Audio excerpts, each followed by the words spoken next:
মনে রাখবেন, আজ যে ব্যক্তি অন্ধকারে লড়াই করছে ওই ব্যক্তিই কালকে আলোর মূল্য খুব ভালোভাবেই বুঝতে পারবে। এই জন্য আজ যদি আপনি লড়াই করছেন তো ভয় পাবেন না। তো নমস্কার, আজকে আলোচনা করব ধনু রাশির জন্য এপ্রিল মাস কেমন যাবে। সবথেকে আগে জেনে নেব আপনার হেলথের ব্যাপারে। মাসল পেন হতে পারে, বাকি হেলথ নিয়ে কোনো প্রবলেম নেই। এরপর জানবো পড়াশোনার ব্যাপারে। মিড এপ্রিলের পর পড়াশোনা ভালো হবে। পড়াশোনা রিলেটেড কোনো ডিসিশান নিতে পারেন, ভালো হবে মিড এপ্রিলের পর থেকে। এরপর জানবো লাভ লাইফের ব্যাপারে।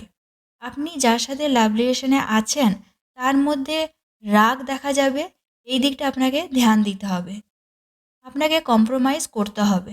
বাকি লাভ লাইফ ঠিক আছে। এরপর জানবো ম্যারেজ লাইফের ব্যাপারে। এপ্রিলের ফার্স্ট উইকের পর ম্যারেজ লাইফ ঠিক আছে। এপ্রিলের প্রথম দিকে ছোট ছোট ব্যাপারে মিসআন্ডারস্ট্যান্ডিং তৈরি হতে পারে বা লাইফ পার্টনারের হেলথ নিয়ে প্রবলেম হতে পারে, কিন্তু এপ্রিলের ফার্স্ট উইকের পর থেকে সব ঠিক হয়ে যাবে। এরপর জানবো আপনার ভাগ্য, কেরিয়ার, বিজনেস।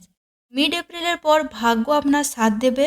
বড় কোনো কাজ করতে পারেন, নতুন কোনো কাজ করতে পারেন, শুভ কোনো কাজ করতে পারেন, ভাগ্য আপনার সাথ দেবে। কেরিয়ারের ক্ষেত্রে ভালো দেখাচ্ছে এপ্রিলের ফার্স্ট উইকের পর থেকে। যারা জবলেস তারা জব পেতে পারেন। বিজনেসের ক্ষেত্রে মিড এপ্রিলের পর ভালো দেখাচ্ছে। তো নমস্কার, আজকের মতো এই পর্যন্তই।